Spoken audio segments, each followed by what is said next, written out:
하나님 감사합니다. 우리에게 삶을 주시고 주님께서 창조하신 이 세계를 보고 그 안에서 하나님께서 역사하시는 것들을 보고 또 묵상하게 하시니 감사를 드립니다. 낙엽이 익어가고 또 매일 아침 해가 뜨고 해가 지는 것들, 그 일출과 일몰 사이에서 주님께서 베푸신 그 풍경들을 바라보며 그 아름다움 가운데서도 하나님을 느끼고 하나님의 섭리를 발견하게 해주시니 감사를 드립니다. 간절히 원하는 것은 하나님, 우리가 이렇게 공부하고 주님 주신 이성을 가지고 주님의 발자취를 따라가는 이 작업이 단순히 머리로만 하나님을 아는 것이 아니라 이를 통해서 하나님을 더욱더 깊이 사랑하고 주님의 섭리 가운데 더 높이 하나님을 찬양하고 영광 돌리는 데 사용되게 하여 주시옵소서. 지혜의 영이시고 모든 지식의 근본이 되시는 우리 성령께서 이 시간을 주관하여 주셔서 시작부터 마치는 그 시간까지 이루어지는 그 모든 논의들 가운데 주님의 지혜를 더하여 주실 줄 믿사오며 살아계신 우리 주님 예수님의 이름으로 함께 기도했습니다. 아멘. 감사합니다. 저희 지난주 부득이 출장 때문에 휴강을 했는데요. 아마 저희가 지지난주에 다뤘던 그 내용들을 좀 기억하고 계세요? 뭐 다뤘었는지? 제가 이렇게 질문을 드리는 이유는 그렇죠. 갈릴레오 이야기. 이렇게 질문을 드리는 이유는 우리 두뇌 어딘가에 이미 각인되어 있거든요. 근데 이게 어텐션이 안 될 뿐이라서 그거를 다시 한번 불러오는 그러한 작업을 위해서 드리는 질문입니다. 지지난주에 저희가 다뤘던 거 갈릴레오 이야기. 조금 더 구체적으로 뭐 기억나는 단편들이 좀 있으세요? 이래서 중간고사와 기말고사를 보는 겁니다.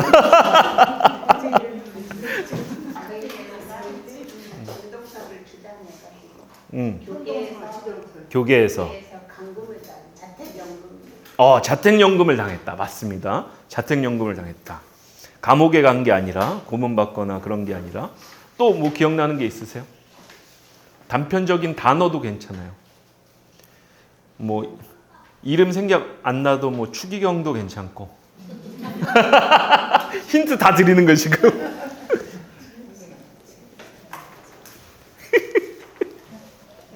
자, 그럴 것 같아서 제가 이거를 다시 한번 슬라이드를 준비했습니다. 저희가 다뤘던 게 지지난 시간에 꽤 오래됐기 때문에 아마 기억이 안 나실 텐데 기독교의 상황에 대해서 먼저 다뤘었죠. 그렇죠? 그리고 기독교 신앙이 과연 갈등 관계에 있는가, 자연과학과 이 부분들을 좀 다루면서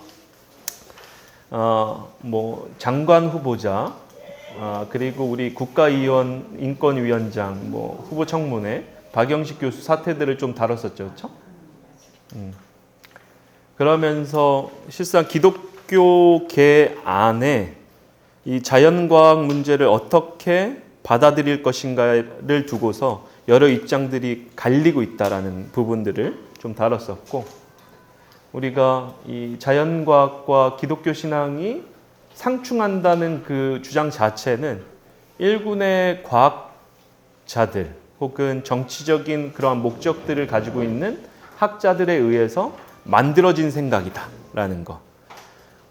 그렇다면 기독교 신앙이라는 것은 기독교 전통, 그러니까 2000년 이상 지금 이어져 오고 있는 기독교 전통 안에서 어떤 맥락이다? 자연과학과 자연철학과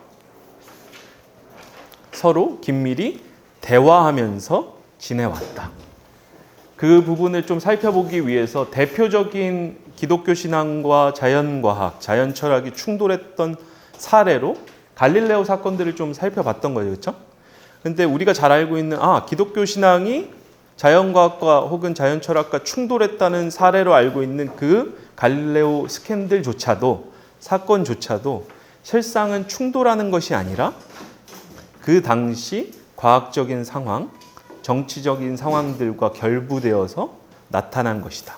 그러니까 신앙과 과학이 충돌했다라기보다 그 당시 과학계의 입장이 정리되지 않은 상태에서 지배적인 이론이 천동설로부터 지동설로 옮아오기 전에 그 정치적인 상황에서 나타났던 스캔들이다라는 점들을 다뤘던 겁니다. 실제로 그 당시 기독교 안에서 정치적인 권력을 가지고 있었던 결정권들을 가지고 있었던 이제 교황청 사나 추기경들은 갈릴레오의 연구를 계속해서 이렇게 뒷받침해주는 그러한 증언들도 우리가 살펴봤었죠. 그래서 지지난 시간에 우리가 다뤘던 내용의 핵심은 뭐냐면 기독교 신앙이라는 것 자체가 자연과학과 충돌하지 않는다는 겁니다. 기독교 전체 전통 안에서는. 왜 그럴까를 우리가 오늘은 좀 살펴보려고 해요. 어떤 주제를 바탕으로? 기독교의 계시 이해를 바탕으로. 그러니까 계시, 기독교에서 계시가 뭘까요? 라고 누군가 물어본다면 계시가 뭘까요? 기독교 신앙. 자, 예수님이 다시 오셔서 우리를 구원하신다.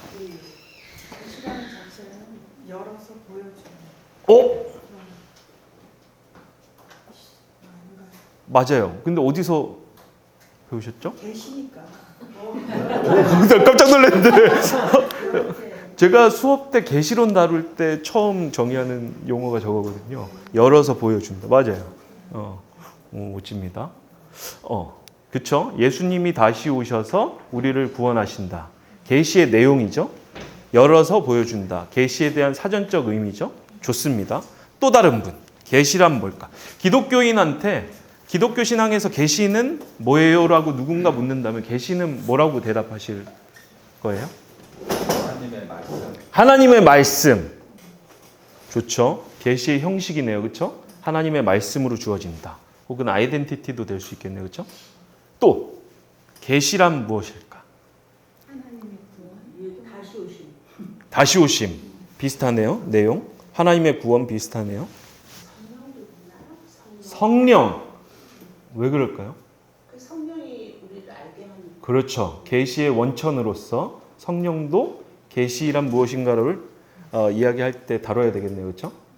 또 우리가 지금 계시의 근원도 나왔고 계시의 내용도 나왔고 계시의 형식도 나왔는데 큰 틀에서 우리가 계시라고 부를 수 있는 것 혹은 계시가 어떻게 주어지는가라고 묻는다면 뭐라고 대답하실까요? 우리는 계시를 어떻게 받는가? 말씀. 좋습니다. 성령. 오케이. 이 우주. 우주. 예. 아주 좋습니다. 우주. 기도가 안 나오네요. 기도가. 죄요. 우리 교회가 기도를 많이 안 하던가요? 기도. 자, 보통 요 안에 다 포괄되어 있어요. 그러니까 요한 웨슬리라는 이름을 한 번쯤은 들어보셨죠? 감리교의 창시자이고 이제 영국 기독교인이었잖아요. 그렇죠? 요즘 신학자들 사이에서 계시가 어떻게 주어지는가? 계시란 뭐냐라고 했을 때 네 가지를 보통 듭니다. 계시의 소스로서, 근원으로서. 첫 번째는 말씀해 주셨던 말씀, 성경. 두 번째는 이 말씀을 해석해 오고 그 안에서 신앙생활을 해왔던 교회의 전통, 기독교의 전통. 세 번째는 이성. 우리가 머리를 통해서 지적인 능력을 가지고 사용해내는 그 이성. 그래서 우주를 읽어낼 수도 있고 성경을 읽어낼 때도 이성이 필요하겠죠? 아니면 저희 정말 예전 그 기억일 텐데 한번 이렇게 되살려 보시길 원하는 것은 아퀴나스 들어보셨어요? 이름? 토마스 아퀴나스. 그렇죠. 중학교 때 보통 배웁니다. 중학교, 고등학교 때. 아퀴나스가 했던 작업이 뭐였죠? 우리 교직에 계셨던 교우님들도 계신데 아퀴나스, 토마스 아퀴나스, 신, 존재, 증명. 너무 오래전이라 그렇죠? 이게 뭐냐 하면 잘 생각을 해보시면 저희는 어떻게 존재하고 있는 거죠? 부모님이 계셨으니까. 부모님이 계시는 이유는 부모님이 계셨으니까. 쭉쭉쭉쭉 올라가면 뭐죠? 인류의 시조 혹은 시초가 있겠죠. 그 인류는 어떻게 만들어졌는가? 과학적으로 지금 얘기를 하는 겁니다. 어떻게 만들어졌을까? 뭐 지구로부터 나왔겠죠. 지구는 어떻게 만들어졌는가? 창조. 창조인데 계속 올라가다 보면 이제 결국에는 이 모든 것들의 원인자가 있어야 되는 거잖아요. 그 원인자에 대해서 이야기했던 게 아퀴나스의 신존재 증명이었던 거죠. 그렇죠? 지금 우리가 했던 작업은 뭐죠? 창조라는 단어가 나오기 전에 했던 건 이성을 가지고서 막 생각을 했던 거잖아요. 그러니까 다시 말해서 우리의 이성을 통해서도 하나님에 대해서 어느 정도까지는 알 수가 있다라는 겁니다. 그래서 우리가 하나님에 대해서 알 수 있는 계시의 원천으로서 우리가 성경도 있지만 교회의 전통도 있고 이성도 있고 마지막으로는 경험이 있는 겁니다. 자, 우리가 어떻게 교회를 다니기 시작하신 거죠?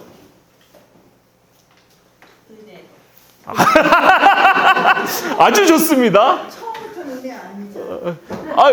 은혜긴 하지. 그걸 가진 은혜로 은혜인데 은혜가 어떻게 주어졌냐고요. 전도로. 부모님을 통해서 전도. 그렇죠. 다시 말해서 우리가 사람들과 관계를 맺으면서 그들과의 경험을 통해서 왔거나 아니면 기도를 열심히 하다가 뭐 감동이 되는 그러한 경험이 있거나 뭐 이런 겁니다.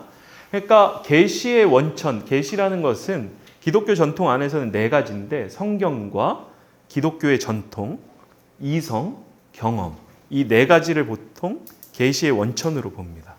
그래서 이 네 가지 가운데서 조화가 이루어질 때 우리는 하나님에 대한 하나님에 대해서 감추어졌던 그 비밀이 알려진다라고 기독교 전통에서 이야기하고 왔었던 거예요.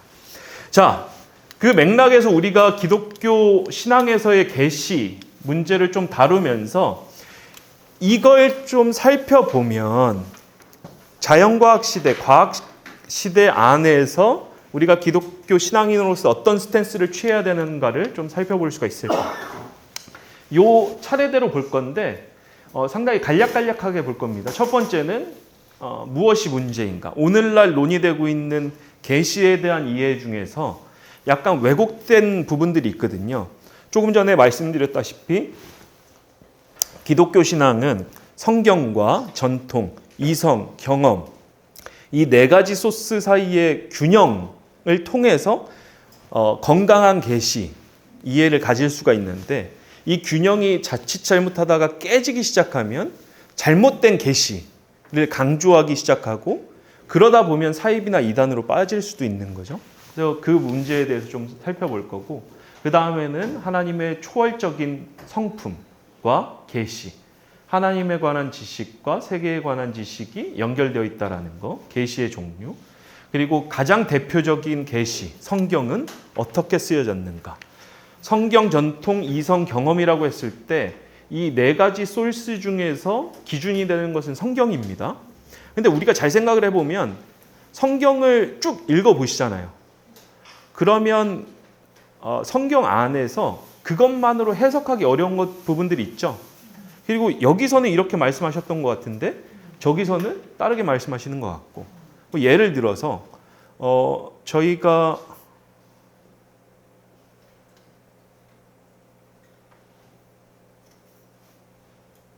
돼지고기 잘 먹죠. 네. 송도에 놀러 오시면 연락을 주시거나 아니면 갑자기 그 삼겹살집 이름이 생각이 안 나네요. 맛있는 집이 있습니다.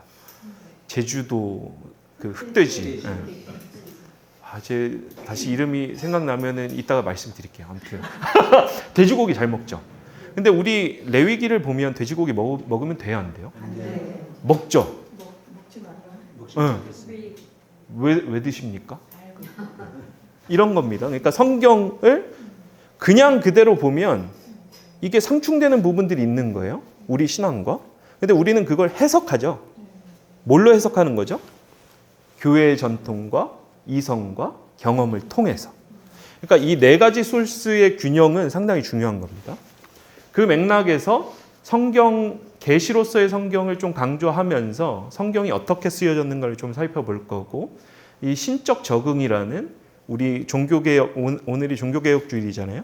깔뱅이 이야기했던 성경을 해석하는 방법, 성경을 어떻게 이해해야 되는가에 대한 부분을 좀 살펴보고, 마지막으로 그 맥락에서 과학과 성경의 가르침이 어떤 방식으로 혹은 우리가 왜 그 둘 사이의 조화도 추구해야 되는지를 좀 살펴볼 겁니다. 혹시 기억하시는 분이 계실지 모르겠는데 영상을 하나 준비를 했습니다. 잠깐 보고서.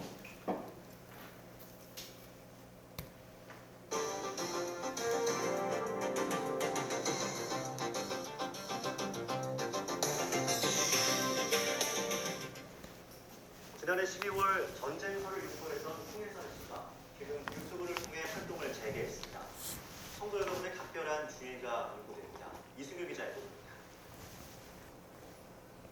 홍혜선 씨는 지난해 12월 전쟁서를 유포한 뒤 미국으로 건너가 별다른 활동 없이 지내왔습니다. 홍 씨의 전쟁설로 인해 가정과 직장을 포기하고 미국이나 필리핀으로 건너갔던 사람들이 나오기도 했습니다. 홍 씨는 지난해 12월 전쟁설이 거짓말로 드러났음에도 책임을 지려는 모습 대신 보이지 않는 전쟁이 시작됐다는 등 북한군이 지하 땅굴을 통해 서울 밑에 있다는 등의 허무맹랑한 주장을 여과 없이 쏟아냈습니다. 이렇게 사회적 물의를 일으켰던 홍혜선 씨가 최근 유튜브를 통해 활동을 재개했습니다. 자, 혹시 기억하시는 분들이 계실지 모르겠는데 홍혜선 씨 사건 한번 되게 시끄러웠던 적이 있거든요. 기억하시는 분이 계세요? 기억이 안 나시는군요. 다행입니다. 아주 좋습니다. 우리 교회는 그래도 건강한 그러한 스펙트럼을 가지고 있었던 거예요. 뭐였냐면 이분이 그 소위 기도원들을 막 돌아다니면서 신유 집회도 하고 예언 집회도 하고 그랬던 분이에요.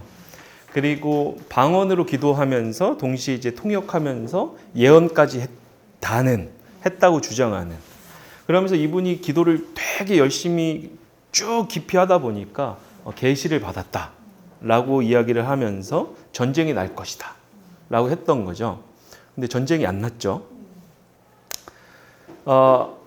직통계시를 강조하는 분위기가 한국교회 안에는 상당히 강합니다. 그러니까 체험적인 신앙이 상당히 강한 거예요. 그러니까 저희 통성기도 되게 열심히 하고 그걸로 주를 삼는 교회들 안에는 100명 중에 한두 분 정도 자기가 이제 특별한 은사를 가졌다는 분들을 만나보실 수 있을 거예요. 저도 그런 교회 맥락에서 살았거든요. 그리고 아직까지 그런 신앙이 좀 남아있기는 해요. 그러니까 방언하고 통역하고 뭐 은사들을 강조하는. 근데 우리가 아까 이야기했듯이 기독교 전통 안에서 이 네 가지 계시의 소스들 사이의 조화를 추구하지 않는다면, 다시 말해서 제가 막 열심히 기도를 하다가 어떤 영감이 왔어요. 근데 뭐 예를 들어서 너 빨리 대피해라. 뭐 전쟁이 나니까. 근데 저만 그러고 있어. 한국 교회 전반적으로 그런 계시를 받은 사람이 없어요. 그럼 뭐죠? 계시가 아닌 거죠. 왜? 교회의 전통의 맥락에서 봐야 되니까. 이성의 맥락에서도 봐야 되니까. 만약에 그게 계시로서 주어졌다면 한국 교회의 대부분이 혹은 많지 않은 수들이 그 부분에 대해서 같이 계시를 받았겠죠. 왜? 기독교 신앙은 공동체적인 것이니까. 근데 한국 교회 안에서 쉽게 만날 수 있는 문제 중에 하나는 이 직통계시를 강조하던 그 측면들이 있다 보니까 소위 그래도 우리 교회에는 많지는 않은 것 같아요. 그러니까 어디 기도원 찾아다니고 뭐 능력 있는 목사님이다, 뭐 어떤 선교사님이다 그러면 그 집회 가가지고 이제 은혜 받는다고 이렇게 하고. 그 중요합니다. 중요한데 이게 성경과 교회 전통과 이성 사이에서 이건 경험이니까 조화를 이루지 않는다면 잘못된 길로 빠질 수 있는 그 가능성들도 있다라는 거예요. 직통계시라는 것은 반드시 성경과 매칭이 돼야 됩니다. 직통 계시를 받았는데 성경과 배치되는 부분들이 나오거나 성경에서 담고 있는 그 범위가 있는데 그걸 넘어서 있는 것들이 직통 계시로 자기가 받거나 아니면 다른 사람이 받았다고 하면 그건 의심해 봐야 되는 거예요.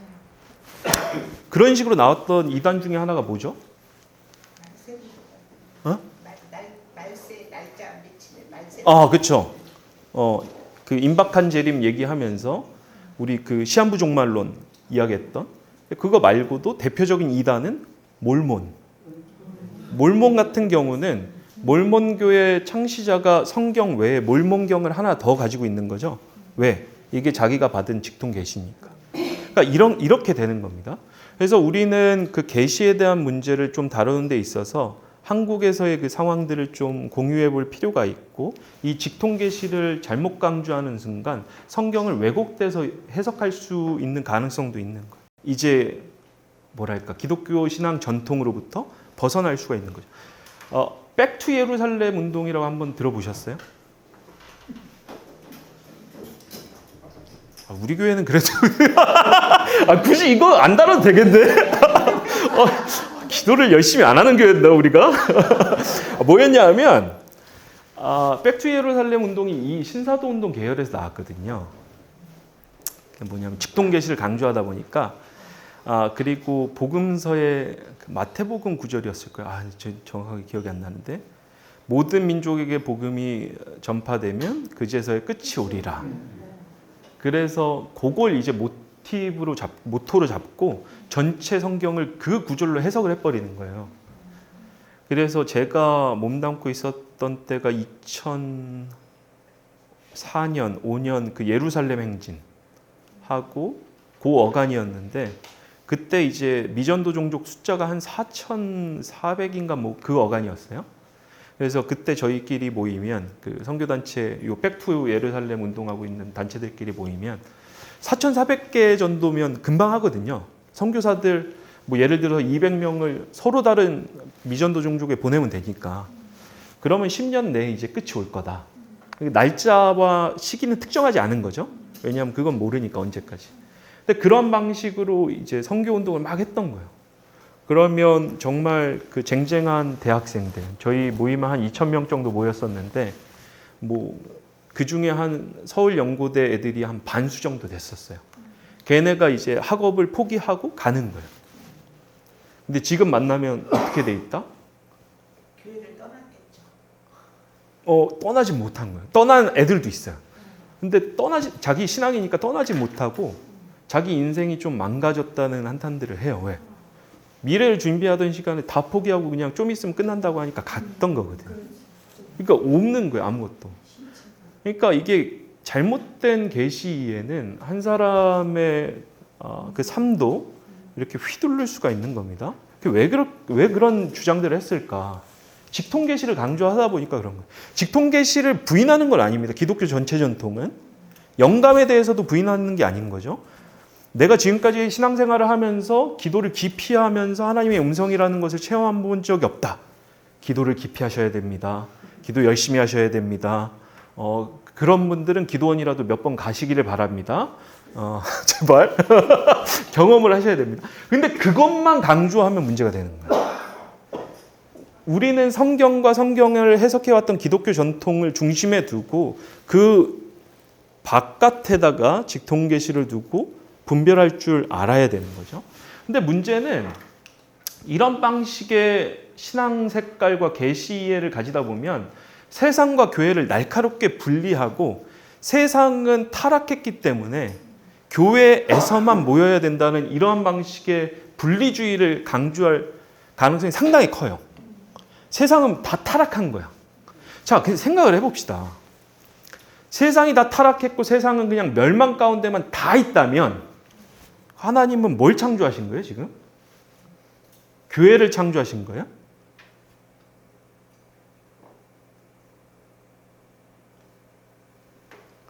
세상 안에는 타락한 부분도 있지만 하나님이 활동하고 계시는 부분도 여전히 남아있는 겁니다. 그렇기 때문에 예수님이 뭐라고 이야기를 하세요? 하늘에 나는 새도, 들풀의 풀도 먹이고 입히신다라고 이야기를 하셨죠. 하나님이 세상을 포기하신 게 아닙니다. 하나님은 여전히 세상 가운데 활동하고 계시는 거죠. 그리고 그를 통해서 로마서 1장에 기록되어 있는 대로 모든 만물 가운데서 하나님의 영광이 드러나 있죠. 그래서 아무도 하나님을 모른다고 핑계치 못하죠. 왜? 하나님이 세상 가운데 활동하고 계시니까.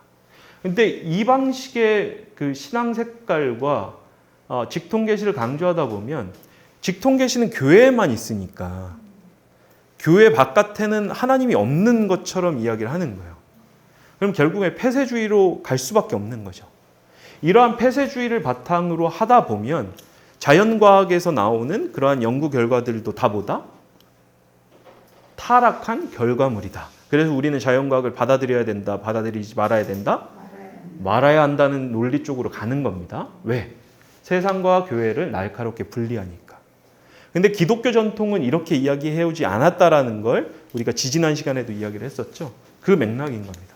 그래서 우리는 적어도 하나님, 그리고 하나님을 아는 방법, 그리고 하나님을 알게 되는 계시의 원천에 대해서 생각해 볼 필요가 있는데 그 안에서는 세상 가운데 하나님의 활동을 통해서 또 교회를 통해 주신 특별한 계시를 통해서 하나님을 알 수 있다라는 그 균형 잡힌 생각을 좀 가지실 수 있기를 바랍니다.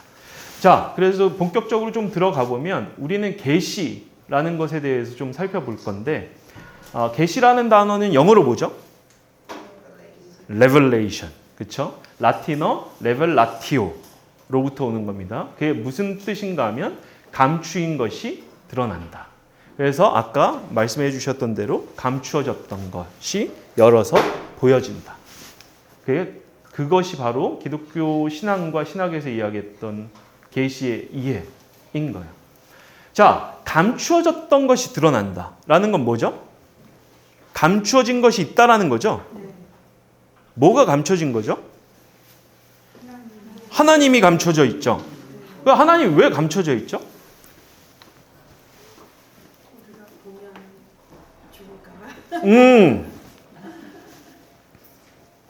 모세가 이제 하나님의 얼굴을 보고 싶다고 하나님의 영광을 보여달라고 기도를 하죠.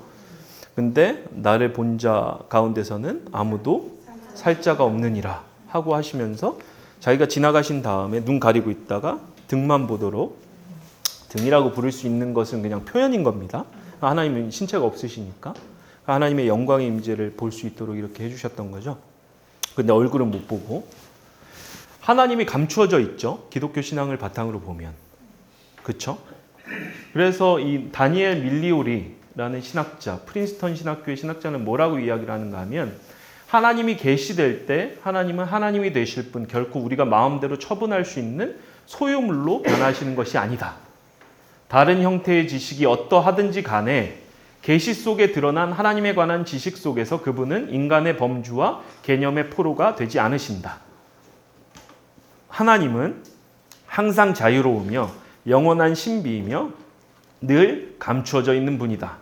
하나님은 계시된 분인 동시에 감추어진 분이라는 역설적인 주제, 성경 증언에 뿌리를 두고 있으며 기독교적 계시론에서 근본적인 지점이다. 그러니까 우리가 잘 생각해야 될 것은 하나님이 자신을, 감추어져 있는 자신을 열어서 보여주실 때에는 실상 그 열어서 보여주신 그 지식 자체가 하나님에 대한 전체라고 생각해서는 안 됩니다. 우리가 하나님에 대해서 완벽하게 알 수가 있던가요? 없죠. 왜 그렇죠? 아까 이야기해 주신 대로 하나님은 거룩하신 분이기 때문에, 다른 말로 하나님은 초월적이신 분이기 때문에. 자, 우리는 무로부터 하나님이 모든 것을 창조하셨다는 창조교리를 믿고 받아들이고 있죠. 무로부터 창조되었다라는 것은 뭘 의미하는가 하면 하나님과 우리는 전적으로 다르다라는 걸 의미하는 겁니다.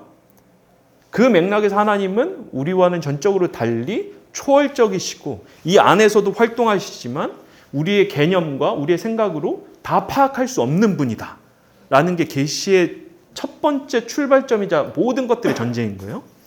자, 그렇기 때문에 직통계시를 강조하는 사람들 혹은 교만한 사람들 가운데서는 내가 다 알아 라는 이러한 스탠스들을 취하기 쉬운데 이거에 대해서 경계할 줄을 알아야 되는 거죠. 그래서 하나님을 알면 알수록 우리는 겸손해질 수밖에 없는 겁니다. 왜? 하나님을 알면 알수록 더 모르겠으니까. 그렇다 보니까 더 성경을 붙잡는 겁니다. 왜? 길을 잃어버릴까 봐. 근데 우리가 주변 생활, 신앙생활을 하다가 뭔가 신앙적으로 내가 많이 알고 있다. 혹은 내가 교만한 것 같다. 라는 그 기준을 삼을 때에는 내가 얼마나 하나님을 알고 있다라고 주변에 이야기하는가. 주변에 혹시라도 내가 하나님을 너무 잘 알고 있어. 뭐 기도할 때 나한테 와서 나랑 같이 기도해. 라는 방식의 워딩을 쓰고 있는 분들이 있다면 경계하시는 게 좋습니다. 왜? 깊이 하나님을 알아갈수록 하나님은 미스테리한 분이고 우리의 생각보다 하나님이 더 크신 분이다라는 것을 알 수밖에 없으니까.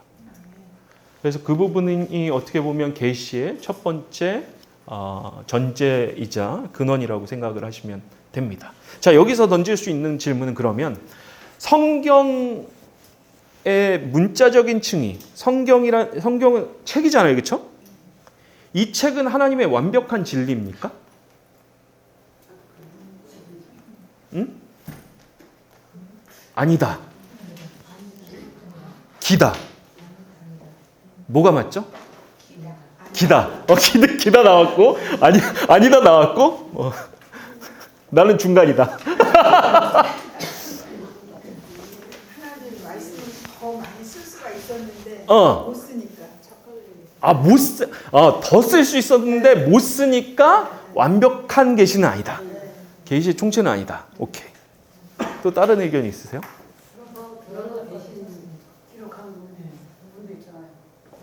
다시 한번. 들어서 네. 기록한 썼으니까 들어서 썼으니까 완벽한 기준이다. 완벽한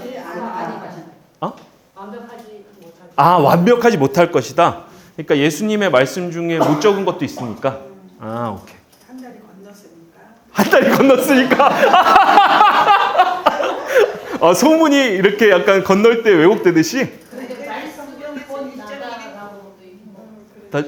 말씀은 곧 나다. 하나님께서. 그렇죠. 말씀은 곧 나다. 말씀의 육신을 입고 오셨다. 그렇죠.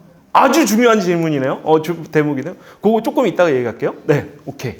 말씀을 1.1 더하고는 빼지 않고 완벽하다 했기 때문에 네. 시대가 다르고 시대가 다르더라도 완벽하다. 아주 좋습니다. 요한복음 1장 1절이 그거죠. 태초에 말씀이 계시니라. 말씀이 곧 육신이 되셨으니. 그렇죠? 거기서의 말씀의 헬라어는 로고스죠. 그리고 그 말씀의 1.1핵도 로고스 개념인 거죠. 근데 이 로고스 개념은 성경을 의미하는 건 아닙니다. 모든 것들의 진리, 원칙, 그걸 의미하는 거예요. 자, 이 이야기를 왜 했냐면 말씀은 우리가 정경이라고 부르죠. 성경책은 정경이죠. 캐논이죠. 캐논의 의미는 뭐죠? 기준, 잣대. 네? 태포? 태포? 무기 대포요. 대포. 농담이셨군요. 캐논포. 정신 차려야지. 네, 다시 돌아오면 기준인 거예요. 잣대인 거예요. 근데 우리가 자칫 잘못하다간 성경 자체가 이제 계시의 총체, 토탈리티로 오해하기 쉬운데 그렇지는 않습니다. 왜 그러냐면 우리가 이야기를 할 때 아까 계시는 몇 가지 소스를 가진다라고 이야기를 했었죠? 성경과 전통과 이성과 경험. 왜냐하면 하나님의 계시는 성경 시대에도 주어졌으나 현재까지도 쭉 이어지고 있기 때문에 계시는 말씀인 거예요. 말씀이 이꼴 계시인 거고. 단 우리의 삶에 하나님의 말씀이 적용될 때에는 성경이 해석돼서 우리 삶에 적용이 되죠. 그렇기 때문에 성경은 계시의 기준, 말씀의 기준이지만 그것 자체로는 다 하나님의 말씀으로 보기에는 어렵습니다. 왜? 여기를 넘어서는 하나님의 말씀이 있으니까. 그래서 칼바르트라는 신학자는 뭐라고 이야기를 했는가 하면 계시는 삼중적이다. 계시의 핵심이자 본질이자 총체이자 모든 것들의 완성은 뭐다? 예수 그리스도. 성경이 하나님의 말씀이 되는 것은 뭐다? 예수 그리스도를 가리킬 때. 교회의 선포가 하나님의 말씀이 되는 기준은 뭐다? 성경과 예수 그리스도를 가리킬 때. 예수 그리스도는 누구시다? 살아계신 하나님이시고 성육신하셨고 죽으셨고 부활하셔서 지금 우리와 함께 하시는 분이시다.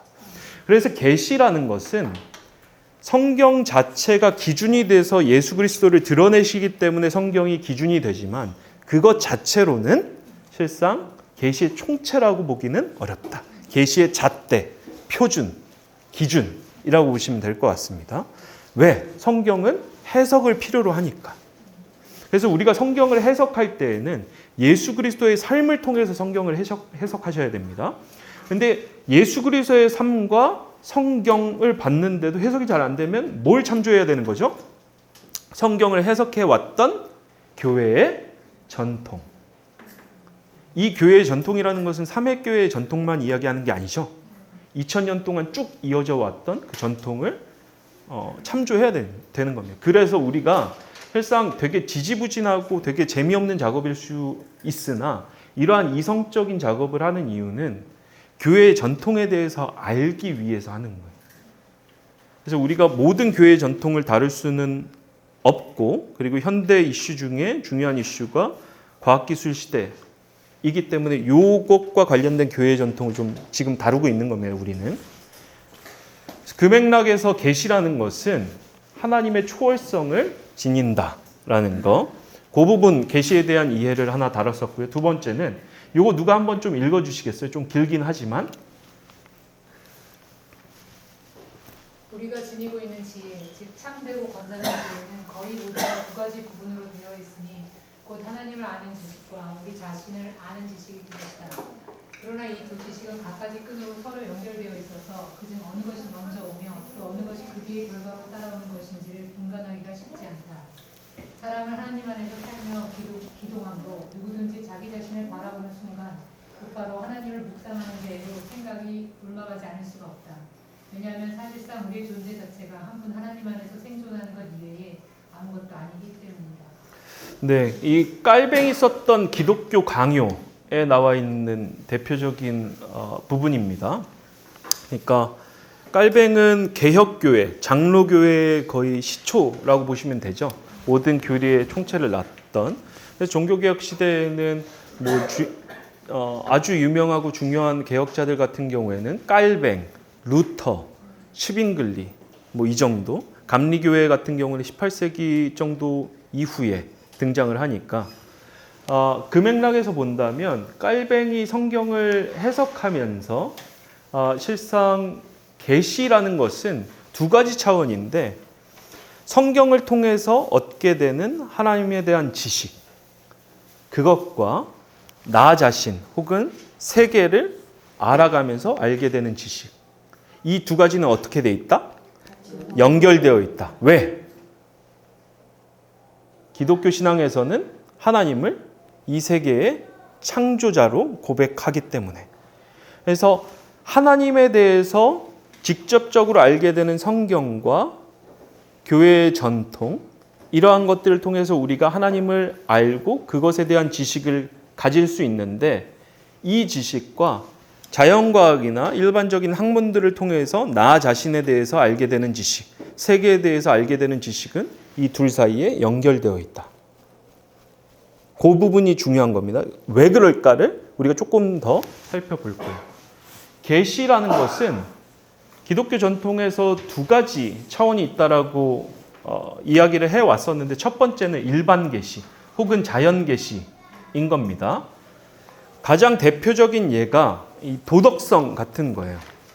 그러니까 임마누엘 칸트라는 사람은 한 번쯤 들어보셨어요? 칸트.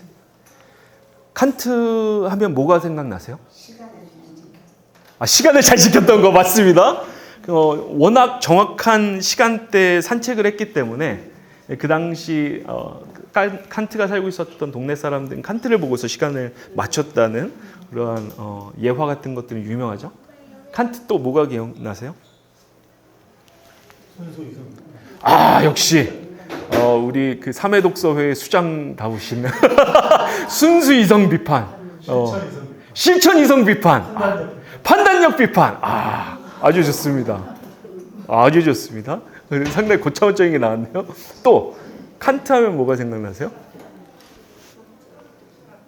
응? 철학자, 그렇죠? 칸트가 이제 했던 작업 중에 하나는 도덕성에 관련된 겁니다.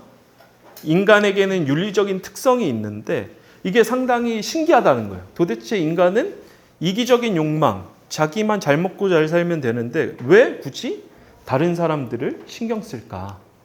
왜 다른 이들의 웰빙과 생존에 대해서 배려하고 이타심을 발휘할까?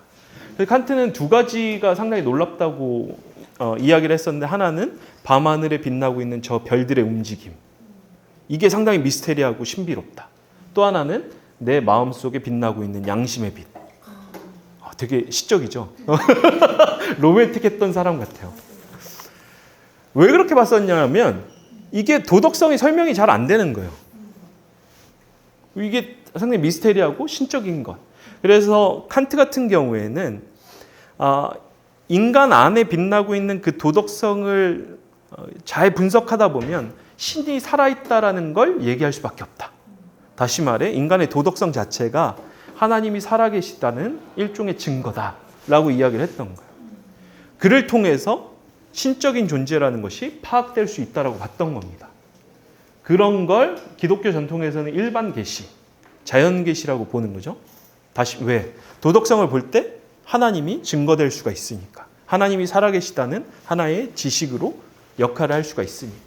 근데 그러한 이야기들을 했던 것은 단순히 뭐 교회 전통에서 슥 만들어서 한 게 아니죠. 이런 구절들을 통해서 우리가 이 일반 계시라는 것들을 이야기를 해왔던 겁니다. 누가 로마서 1장 요 구절을 읽어주시겠어요? 잘 보이세요?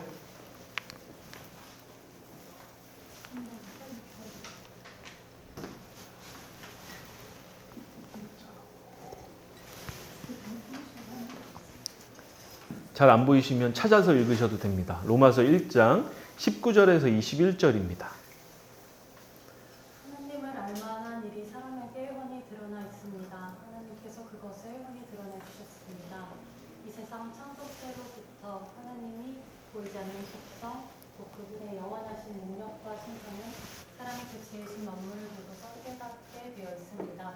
그러므로 사람들은 핑계를 댈 수가 없습니다. 사람들은 하나님을 알면서도 하나님으로 영화롭게 해드리거나 감사를 드리기는커녕 오히려 생각이 허망해져서 그들의 자랑없는 마음이 어두워졌습니다. 아멘. 하나님을 알만한 일들이 사람에게 환히 드러나 있는 거죠. 세상 창조 때부터 보이지 않는 속성, 능력과 신성이 만물을 보고서 사람들이 깨달을 수 있는 거죠. 그 말인즉슨 뭐죠? 우리가 교회 안에서의 선포, 성경을 읽지 않아도 하나님을 알 만한 것들이 이미 세계 안에서 주어져 있다라는 거. 두 번째, 시편 19편을 누가 좀 읽어주시겠어요? 하늘은 하나님의 영광을 드러내고 천궁은 그의 솜씨를 알려준다. 낮은 낮에게 말씀을 전해주고 밤은 밤에게 지식을 알려준다. 그 이야기가 그 말소리 비록 아무 소리가 들리지 않아도 그 소리 온 누리에 울려 퍼지고 그 말씀 세상 끝까지 번져간다. 아멘. 이 구절들을 토대로 깔벤 같은 경우는 모든 사람에게 이 신성에 대한 감각이 있다라고 이야기를 했던 거예요. 그러니까 모든 사람은 자연 세계에 펼쳐져 있는 이 모습들을 보고서 하나님에 대해서 어느 정도 한계가 있지만 불완전하긴 하지만 어느 정도 하나님에 대해서 알 수가 있다라고 이야기를 했던 거죠. 그거를 일반 계시 혹은 자연 계시라고 부르는 겁니다. 이 역할을 누가 하는 거죠? 자연과학자들이 자연과학을 통해 자연을 연구함으로써 혹은 인문학자들이 혹은 윤리학자들이 인간의 도덕성이나 여러 가지 자연 물질들의 토대들을 연구함으로써. 그래서 기독교 전통에서는 하나님을 알 수 있는 계시의 종류 중에 하나는 일반 계시 혹은 자연 계시라는 것이 있다라는 걸 이야기를 해왔던 겁니다. 두 번째는 당연히 뭐죠? 특별계시. 특별계시는 뭐죠? 예수 그리스도. 아까 이야기했었던 칼바르트 신학자를 통해서 본다면 예수 그리스도가 정점에 있고 성경이 있고 교회의 선포나 전통. 그래서 우리는 잘 알고 있죠. 성경이라는 것을. 디모데후서 3장 15절 17절을 보면 그대는 어려서부터 성경을 알고 있습니다. 성경은 그리스도 예수를 믿는 믿음으로 말미암아 그대에게 구원에 이르는 지혜를 줄 수 있습니다. 모든 성경은 하나님의 영감으로 낸 것으로서 교훈과 책망과 바르게 함과 의로 교육하기에 유익합니다. 성경은 하나님의 사랑을 유능하게 하고 그에게 온갖 선한 일을 할 수 있게 하는 것입니다. 골로새서 1장을 누가 또 읽어주시겠어요? 이 비밀은 영원전부터 모든 세대에게 감춰져 있었는데 지금은 그 성도들에게 드러났습니다. 하나님께서는 이방 사람 가운데 나타난 이 비밀의 영광이 얼마나 풍성한지를 성도들에게 알리려고 하셨습니다. 이 비밀은 여러분 안에 계신 그리스도요 곧 영광의 소망입니다. 우리는 이 그리스도를 전합니다. 우리는 모든 사람을 그리스도 안에서 온전한 사람으로 세우기 위하여 모든 사람에게 권하며 지혜를 다하여 모든 사람을 가르칩니다. 아멘.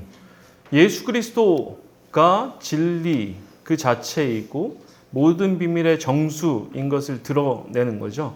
그리고 이 예수 그리스도를 드러내는 것이 성경이라는 거고, 그 맥락에서 교회의 전통 안에서는 기독교 신앙은 일반 계시와 더불어 일반 계시를 완전하게 만드는, 일반 계시를 완벽하게 만드는 특별 계시에 대해서 이야기해 왔었는데 그것이 바로 예수 그리스도와 성경과 교회의 선포다라는 것.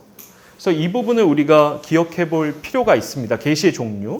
그 맥락에서 특별 계시의 한 종류인 성경이 어떻게 쓰여졌는가를 좀 살펴볼 수가 있는데, 이걸 넘어가기 전에 성경은 어떻게 쓰여졌을 것 같으세요? 성경 안에 들어가 보면 하나님의 감화 감동으로 됐다. 감화 감동이 되었다. 조금 더 구체적으로. 그리고 성경이 그러니까 감화 감동을 받았는데 누가 쓴 거죠? 선지자들이. 또 성경은 누가 쓴 겁니까? 예수님의 제자, 사도.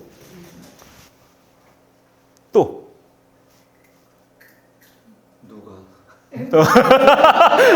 개인들로 들어가는군요. 이제 누가 맞죠? 작자 미상이 많죠. 작자 미상. 작자 미상이다. 작자 미상도 나왔네요.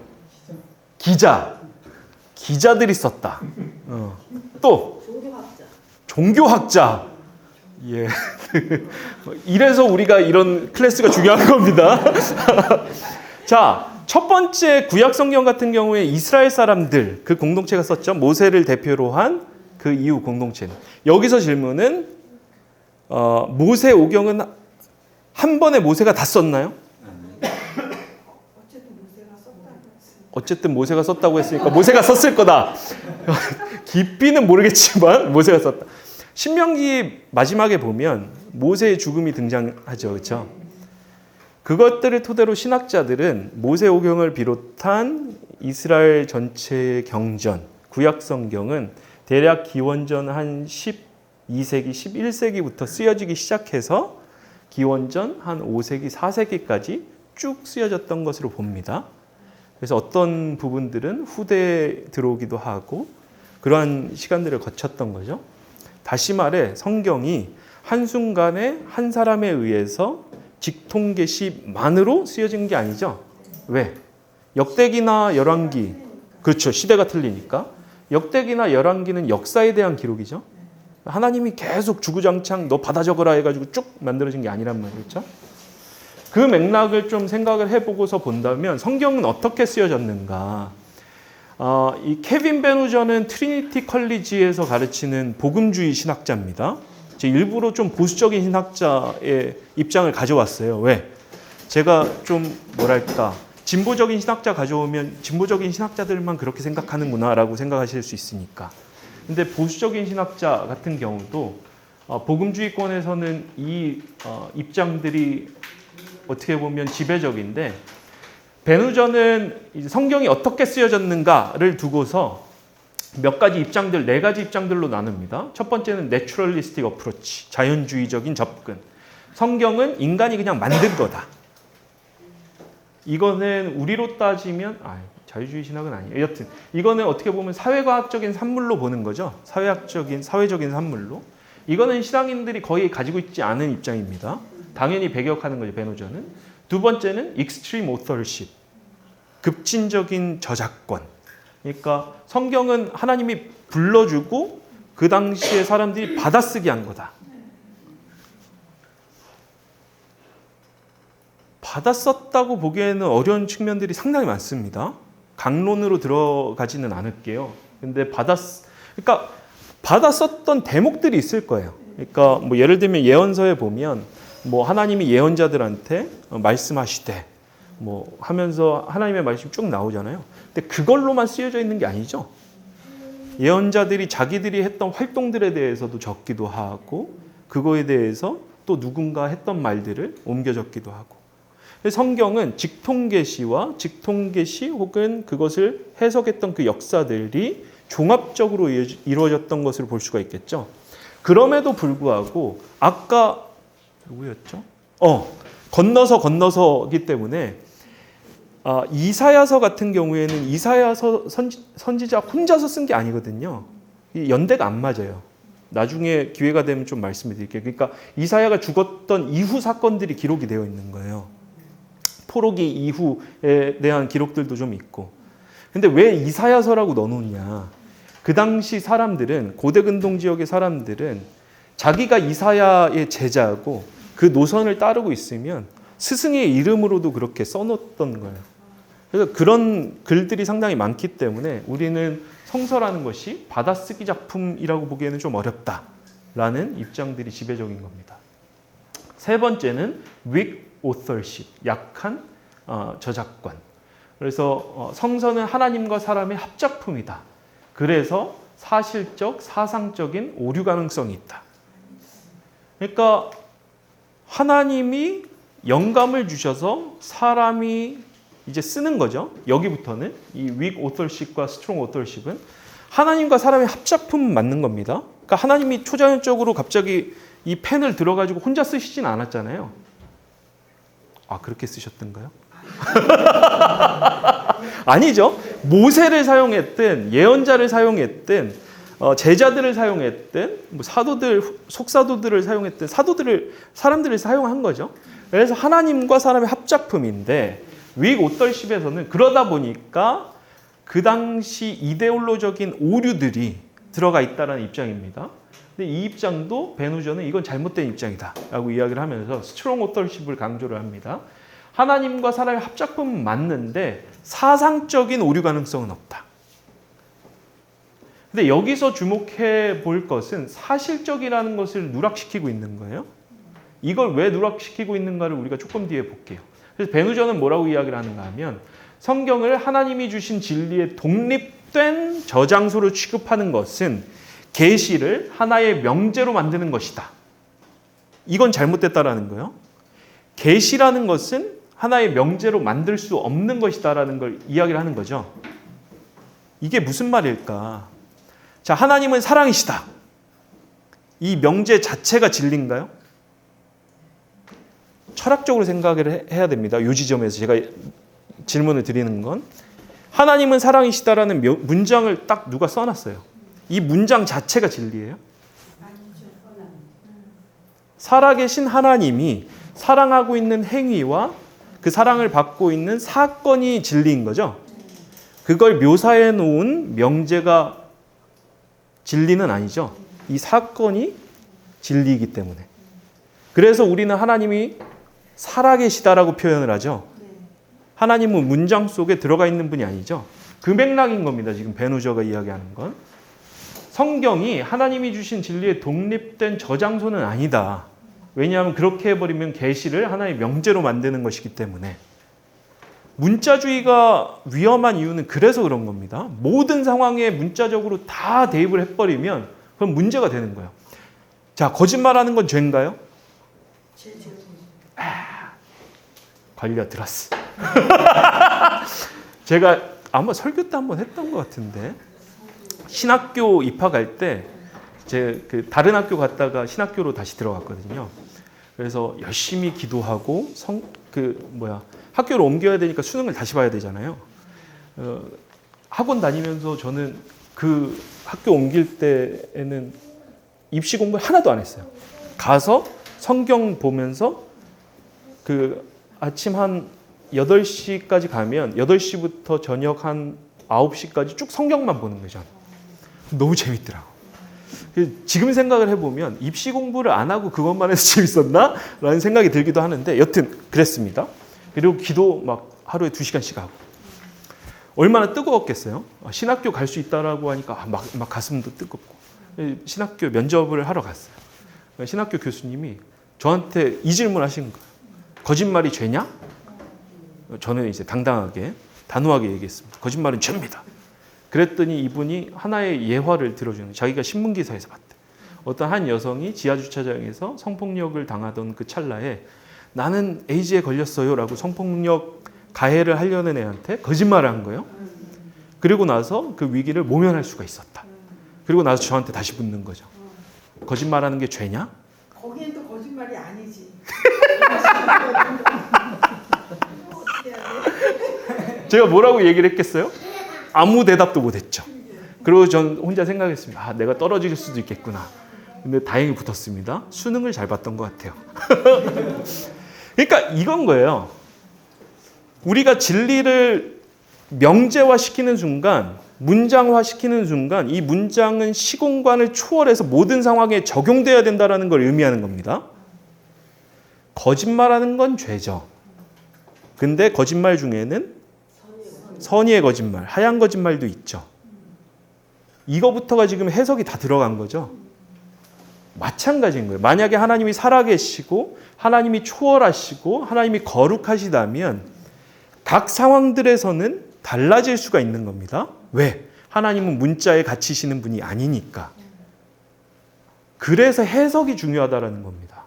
그래서 해석의 주체는 개인일 수는 있겠으나 개인이 모든 것들을 해석할 수는 없다라는 거예요. 왜? 하나님의 계시는 개인만 받는 게 아니라 하나님의 자녀인 모든 사람들이 받는 거니까. 그래서 교회가 중요한 거고 공동체가 중요한 거고 기독교 전통이 중요한 겁니다. 그 맥락인 거예요. 그래서 결국에 계시라는 것은 베누저는 그래서 신성한 사건이다.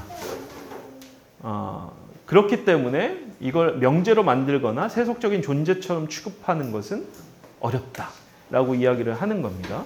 그래서 하나님은 저자의, 그러니까 성경을 썼던 그 저자들의 문화적인 사상적 배경 안에서 영감을 주시고 그들의 문화와 사상과 종교들을 사용하셨던 거예요. 그 당시 사람들이 이해할 수 있는 방식으로. 왜 그렇게 하는가? 깔뱅은 이러한 방식의 성경의 영감을 신적 적응, 어코모데이션이라고 부릅니다. 이게 무슨 말인가 하면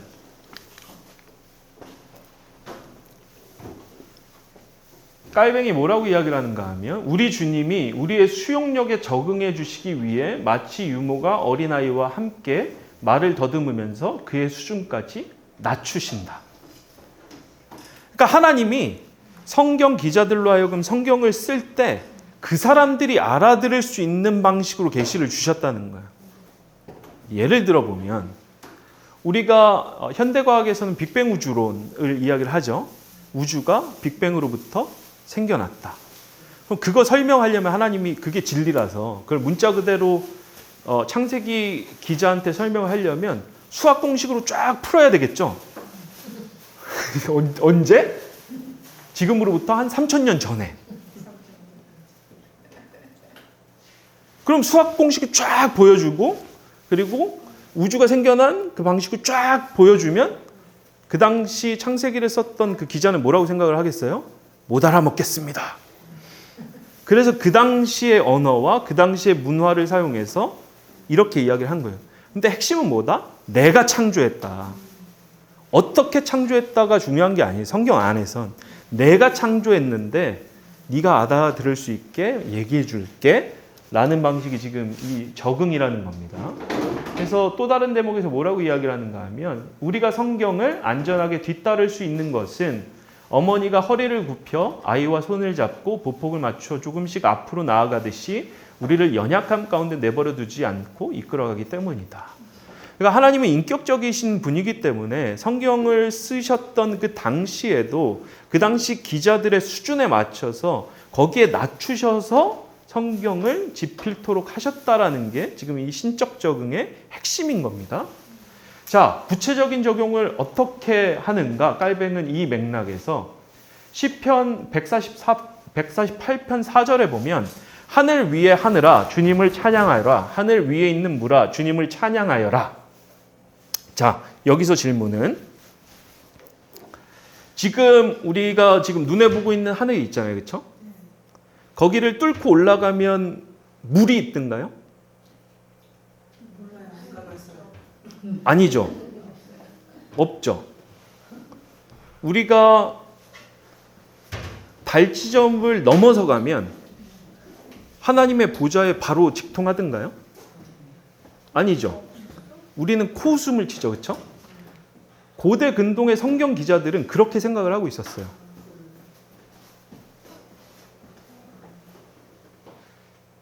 그래서 창세기를 잘 읽어보면 하늘 궁창 위에 물도 있고 궁창 아래에 물도 있죠.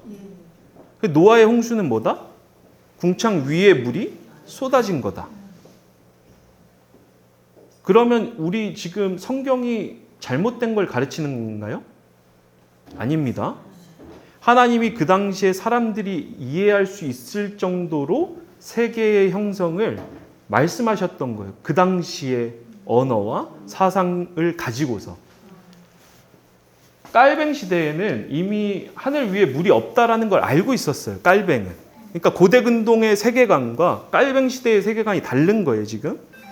근데 깔뱅은 뭐라고 이야기를 하는가 하면 시편 기자의 시대에는 하늘 위에 물이 있기 때문에 비가 내릴 수 있다고 생각을 했다. 그런데 우리는 하늘 위에 마치 바다가 있는 것처럼 상상해서는 안 된다.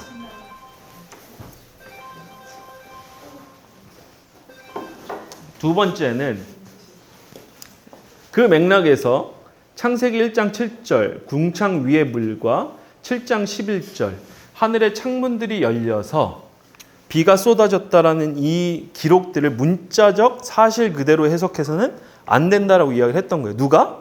깔뱅이. 깔뱅은 누구다? 개혁교회의 아버지격이다.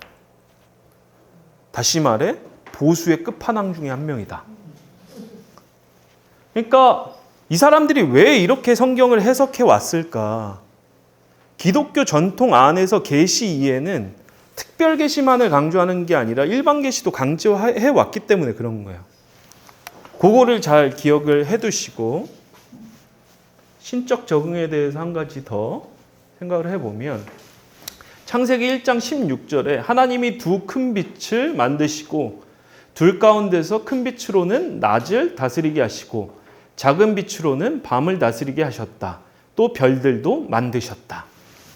두 큰 빛은 뭐죠, 여기서? 태양과 해와 달이죠. 그렇죠? 우리 천체 중에서 우리 태양계에서는 태양이 제일 크죠. 그렇죠? 근데 그 다음 큰 게 달이에요? 우리는 문자적으로 해석을 안 하고 있네요. 그러면 이거. 그렇죠? 근데 성경을 기록했던 그 당시에는 하늘 천체에서 뭐가 제일 컸다? 해와 달이었다. 그래서 깔뱅은 이 부분을 이야기를 하면서 뭐라고 이야기를 하는가 하면 이미 깔뱅 시대에는 토성이 달보다 크다는 천문학적인 사실이 밝혀져 있었어요. 그러다 보니까 깔뱅은 문자적 해석을 해서는 안 된다라고 이야기를 하면서 그걸 수용할 수 있어야 된다라고 이야기를 했던 거예요. 그러니까 토성이 달보다 크다는 천문학적인 사실을. 왜 그랬을까? 도대체 우리가 지지난 시간에 봤던 건 갈릴레오 스캔들을 일으켰던 그 천주교회 안에서의 그 추기경과 교황이 갈릴레오의 연구를 적극적으로 지지하고 있었다는 걸 봤었죠. 그런데 그건 천주교만의 이야기가 아니라 개신교도 그러했다라는 걸 지금 보는 겁니다. 그런데 도대체 천주교와 개신교 모두, 그러니까 기독교 전통은 왜 그 당시의 자연 철학, 자연과학이라는 개념은 실상 근대화의 산물이거든요. 19세기 이후에 등장하는 거예요. 그 당시에는 자연 철학이었고 철학 전체가 자연과학의 역할을 하고 있었던 겁니다. 왜 철학과 자연과학과 끊임없이 대화를 했을까? 기독교 신앙이. 이 두 가지 책 전통 때문에 그런 겁니다. 자, 진리는 누구의 것이죠? 자, 우리가 천문학 연구를 합니다. 천문학적인 진리를 발견을 해요. 천체가 어떻게 움직이는지 수학적으로 예측이 되고 완벽하게 기술할 수 있어요. 그건 그 천체 운동에 관한 진리죠. 그건 누구 거다? 하나님 겁니다. 우리가 생물학적인 연구를 해요. 현미경을 들여다보고 생명체의 발생과 그 그 과정들을 추적을 해 들어가요. 그럼 이 일련에 관련된 생물학적인 진리들을 발견할 수가 있겠죠. 그건 누구의 거죠? 하나님 겁니다. 왜? 하나님이 진리 그 자체이시고 하나님이 창조주이시기 때문에. 이거에 대한 확고한 믿음이 기독교 신앙에서는 초대 교부들부터 쭉 있었던 거예요. 그 맥락에서 우리는 하나님에 대해서 알 수 있는 혹은 하나님이 베푸신 진리에 대해서 알 수 있는 두 가지 통로가 있다라고 봤는데 그게 뭐다? 성서와 자연을 통해서. 계시의 종류 두 가지는 뭐였죠? 일반 계시와 특별 계시. 그렇죠. 일반 계시 혹은 자연 계시 하나 같은 얘기입니다. 특별 계시는 예수 그리스도와 성경과 교회의 전통, 선포. 하나님을 알 수 있는 두 가지 방법이 있는데 그것이 바로 특별 계시의 맥락으로 예수 그리스도를 드러내는 성서와 자연을 통해서 하나님의 일하심을 드러내는 자연과학을 통해서. 왜? 그걸 통해서 드러나는 모든 진리는 하나님의 것이니까. 자, 조금 더 어려운 거 하나만 들어가고 이제 황급히 나와서 이제 마무리를 해볼 건데 진리의 속성 중에 하나는 정합적이어야 합니다. 코어런트해야 되는 거예요. 진리인데 A에 대해서 이렇게 얘기하고 그러니까 뭐 예를 들어서 이것은 리모컨이다. 이것은 리모컨이 아니다. 이 두 가지 다 진리가 될 수 있어요, 없어요? 없어요. 어떻게 될까요? 이것은 리모컨이다. 이것은 리모컨이 아니다. 안 되죠. 둘 중에 하나는 틀린 거겠죠. 왜? 왜 진리는 정합적이어야 하니까. 둘 다 포괄될 수 있어야 되니까. 그렇죠? 그 맥락에서 자연과학을 통해서 드러나는 진리와 성경을 통해서 드러나는 진리는 어떻게 해야 된다? 종합적이어야 한다. 정합적이어야 한다. 서로 양립할 수 있어야 된다.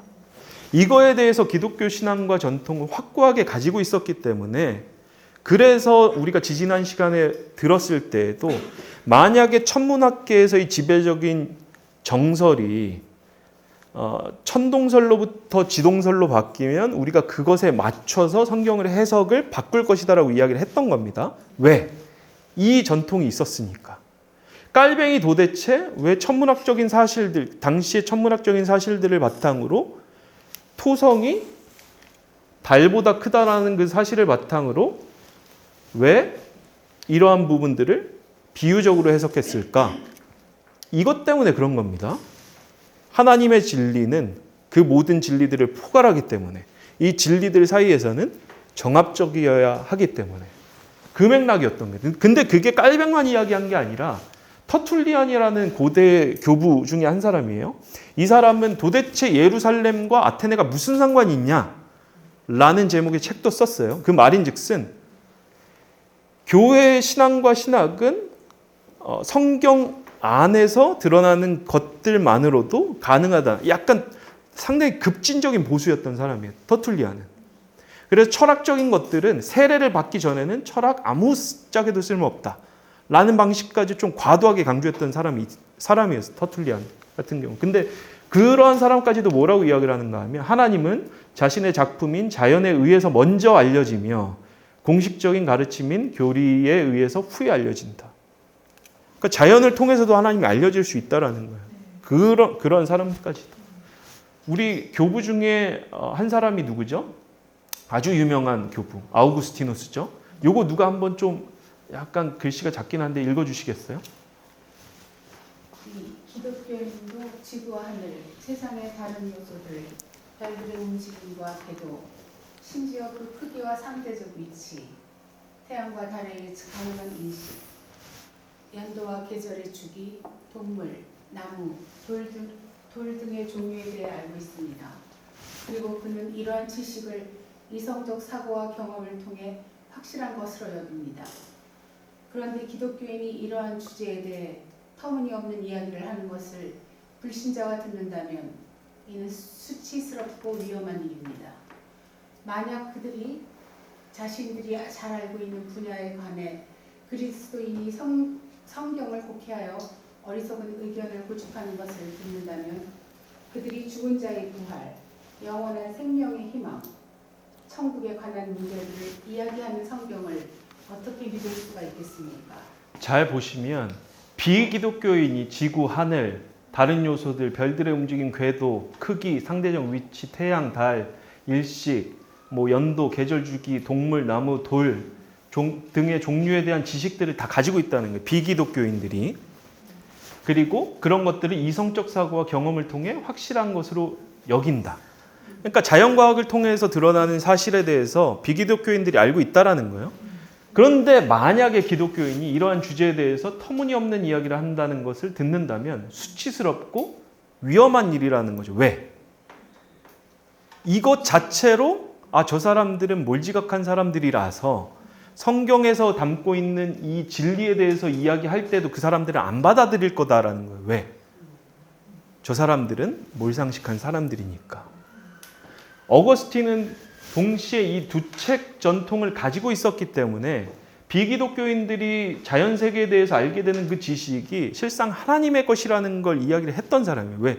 진리라는 개념을 하나님과 연관시킨 최초의 신학자가 아우구스티누스니까. 근데 만약에 우리가 현대과학을 통해서 드러나는 그 진리를 음모론적인 맥락에서 세상은 다 타락했기 때문에 자연과학도 잘못된 지식이다 라고 하면서 성경을 문자적인 차원에서만 해석하고 강조함으로써 척을 지게 된다면 아우구스티누스의 관점에서는 뭐죠? 그건 위험하고 수치스러운 일인 겁니다. 왜? 우리가 그렇게 이야기할 때 그 사람들은 그 뒤에 우리가 이야기할 부활과 영원한 생명 그리고 하나님의 말씀에 대해서도 동일하게 몰지각한 것으로 받아들일 것이니까. 그게 지금 아우구스티누스의 주장인 거예요. 마지막입니다. 바실리우스라는 교부는 뭐라고 이야기를 하는가 하면 이것도 누가 한번 좀 읽어주시겠어요?